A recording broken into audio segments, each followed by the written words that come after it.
Welcome to week 16, the closing week. Congratulations, one more go round here.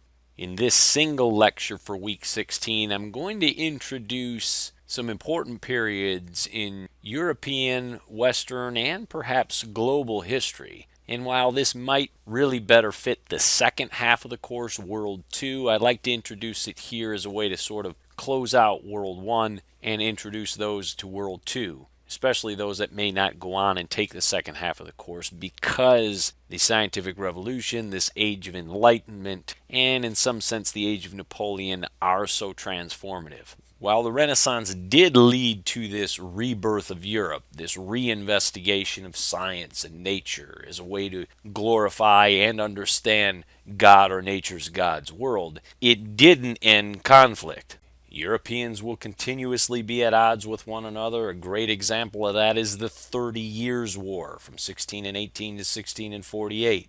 In the Near East, those great Muslim gunpowder empires don't necessarily get along. And in the Far East, you're going to see a change in dynasties. The Ming are going to be in the decline, the Qing in the ascendancy. And as a result of that, there's going to be conflict with neighbors, such as the great Choson dynasty in Korea, and Japan trying to figure itself out as well. Do we continue with this Tokugawa samurai period, or do we become more industrialized and enter into this new Meiji dynasty? So much conflict abroad in the 1600s and 1700s, to be sure. But all the fighting wasn't going to stop people from asking questions why, stop them from investigating, stop them from trying to understand their world about them, whether it's on their own human behavior or things of God or nature's God. And therefore, the scientific revolution and enlightenment, which we'll talk about, to include specific individuals, which we'll highlight here, were immensely important because they posit notions of what we would consider to be part of a modern world, a modern mind, a modern society. And with that in mind, let's turn to the scientific revolution. The scientific revolution is going to begin in the latter part of the Renaissance and serve as a great bridge or launching pad of sorts into the Enlightenment which will come behind it. Now, clearly, as the name implies, this is going to be much more scientific in its focus and its approach. The Enlightenment, however, will be much more ideological. So in some ways, we could think of the scientific revolution as more left brain, and the Enlightenment that comes behind it more right brain. But if you take these two periods together, you get the more modern brain, or right and left brain, at least as it relates to thought and theory. Starting with the more analytical or left brain, we'll introduce a few of these individuals here, many of which you know by name and perhaps have studied at some length. Folks such as those depicted here that would call into question existing truth claims of the day. One example of a truth claim of the day was that the earth was at the center of all things. Everyone knew it. It was just the freaking truth. Until it wasn't the truth. Galileo would say, not so fast, my friends, through direct observation, through the application of this thing called a scientific method, where we apply, put down a hypothesis, we test the genius or folly of it, and it goes on and on and on. Said, heck no. The Earth is not at the center here, the sun is. Now, clearly there's going to be some institutions, hint, hint, the Catholic Church, that didn't necessarily like this message. After all, if you proclaim that the Pope is divinely appointed by a supreme being, why in the world would the supreme being put the person that's supposed to be in charge of all of things 3 rocks away from the center of something? Wouldn't that individual just be at the center rather than 3 rocks away from the center? So while it may not have been the intention of individuals to call into question the existing social order of the day, by direct observation, they did. And from this foundational scientific work, there were individuals that started to bleed that mindset into philosophy and realms we might consider the arts. One such example, René Descartes. I'm less concerned about the old philosophical statement that is associated with him, I think, therefore I am. Whatever the hell that means, all right? Dude, seriously? Come on. What does that mean, by the way? You guys figure it out. But what Descartes will do, joking aside, is he will begin to lay down the foundations for this ism known as rationalism, whereby the use of numbers, zeros and ones, we can establish any number of algorithms, and mathematically we can figure anything out. The idea being that if we can use reason and logic, put together the right formulas, we can understand anything and everything. Naturally, this left brain approach to everything will be challenged, and it'll be challenged by folks in the Enlightenment that follows. So let's go there next. This age of enlightenment is really important for several different reasons. And first and foremost, I'm going to announce a little bit of bias here. That yes, I tend to be much more of a military and diplomatic historian, that's true. But I'm also an intellectual historian, meaning I study the history of ideas. What was it that Franklin was thinking? What was it that Jefferson and Madison were thinking? Now, I can't know what they were thinking. I can read their letters and get an idea. I can also read their letters and diaries and understand who they studied. What books were they reading? Who was writing those books? And some of the individuals you're looking at on this slide, those were the individuals they were reading. Therefore, this 18th century or 1700s that is the Enlightenment is enormously impactful on global history, largely because the individuals that posited ideas here about how society should work, how people should act and or behave, how they should treat one another, how they should interact with their environment, all of those ideas were then taken during the 19th century and 20th century and applied by theorists as well, and we're living some of those laws today. Therefore, for me, this age of enlightenment is hugely important if you want to understand the modern mind and modern society. As an example of that, let's start with John Locke. John Locke was in some ways writing in opposition to and building on the work of René Descartes. Now, you can freely Google any number of his important works, and there are lots of them.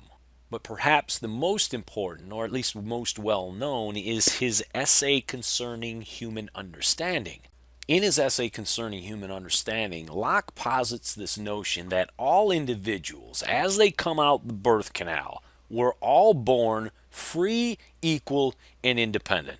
We just are. We have this clean slate, tabula rasa. Whatever's happened in the past doesn't matter. Whatever happens in the future will matter because that will imprint on us and in many ways shape our own worldview, shape how we act, shape how we behave, so on and so forth. But we all come out the birth canal free, equal, and independent. So if we have kings and queens in society, how does that happen? They must be man-made. And if they are man-made, they can be unmade by man as well. You can see where this language, where these thoughts can be dangerous if you're kings and queens.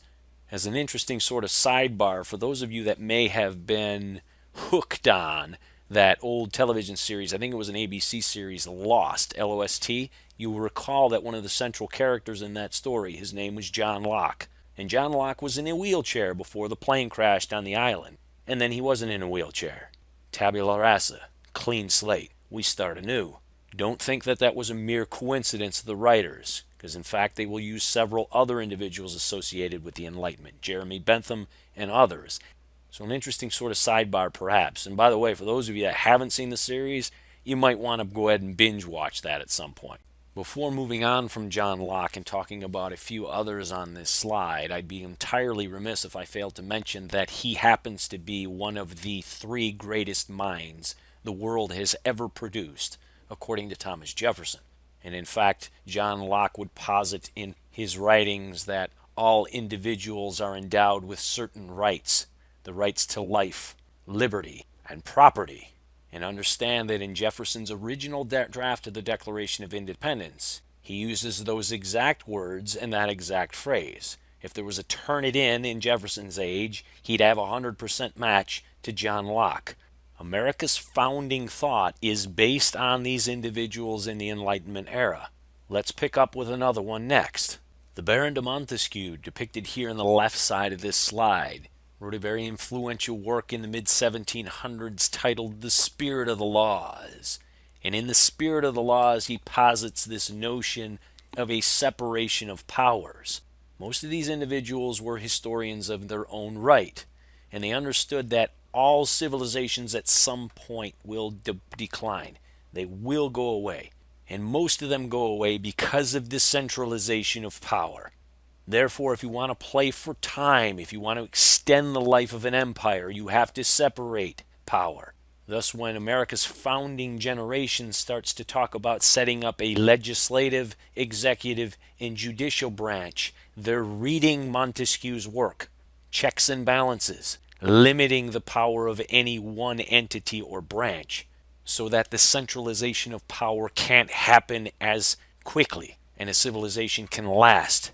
Jean-Jacques Rousseau in the upper right-hand corner will write a work entitled The Social Contract. And in the social contract, he comes up with this compact theory. And within this compact theory, he's talking about ways societies can flourish. Now, yes, he's writing in opposition to Thomas Hobbes's Leviathan and this idea of a state of nature, that we are always in a state of nature. There's kill or be killed. Therefore, you have to have a strong central king to maintain order. That's the view of Hobbes, and that fits if you're kings and queens. That's a nice message. But if you're Jean-Jacques Rousseau and you want to call BS on that, you want to build off the work of John Locke and say, yeah, he might be right there, that if we all are free, equal, and independent, then we ought to be able to have independency and liberty. But yet there are limits to liberties. I can't blow a stop sign and go through there 90 miles an hour without threatening the life and livelihood of someone else. Therefore, as a society, we come together and we compromise and we make laws. And law becomes the king or queen of society. And over time, if we find that laws are not working for us, we can do what? Amend them. Sound familiar? Yes. So when the John Adamses of the world push hard to make the law king of this new land, this new republic, this new world, this new America, we can thank in some sense Jean-Jacques Rousseau for that. What about the ladies? Enter Mary Wollstonecraft. In 1792, she writes a work titled A Vindication of the Rights of Woman. And within the book, she's basically saying, yo, I love these boys from the Enlightenment age. I love you. The problem is, you're brilliant idiots.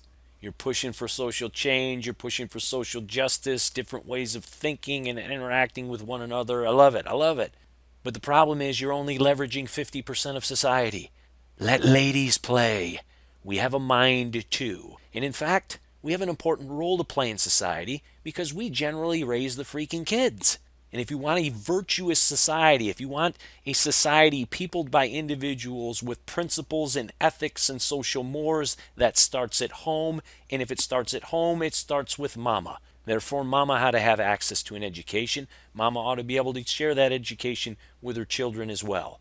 And this ideology will travel across the Atlantic into Britain's American colonies and eventually those American states, what one historian refers to as the Republican motherhood, that while women were civilly emasculated, which means they didn't have the right to vote, they did play an exceedingly important role in society because they reared the children. And the founding generation firmly believed if you didn't have a virtuous, morally sound, centered society, the Republican experiment would fail. And as a result of that, it was up to mama to make sure that the children's had that moral compass and code. That's what would make this republic endure. Hugely important role. And Mary Wollstonecraft is very instrumental in that message.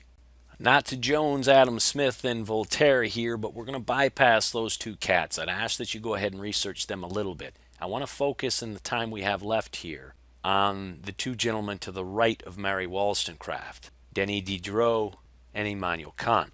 Now, Denis Diderot might arguably be the most important of the Enlightenment philosophers, largely because he wasn't one. He was an editor. This guy helped edit this thing called an encyclopedia. For those of us that have a few moons behind us, we might remember accessing this thing called an Encyclopedia Britannica. That's how we got our information. For those with less moons behind you and more in front of you, you have Wikipedia. That's what Denis Diderot released and unleashed on European society. Individuals that didn't have access to higher education, they couldn't afford it, now they could get it. And as a result of this, it allowed individuals to unleash themselves, to create and innovate and rise. By now, you might be recognizing a pattern of perhaps revolutionary political thought and maybe a little romanticism. Both of those brought together equally well under the last person we'll talk about, named Immanuel Kant. Kant's critique of pure reason will begin to call into question pure reason, that zeros and ones can't explain everything. They can't explain abstractions. that maybe we need to use our heart as much as our head, that an X and an O can do as much as a 0 and a 1. And this is the message of the Enlightenment, that zeros and ones should support, not supplant, X's and O's.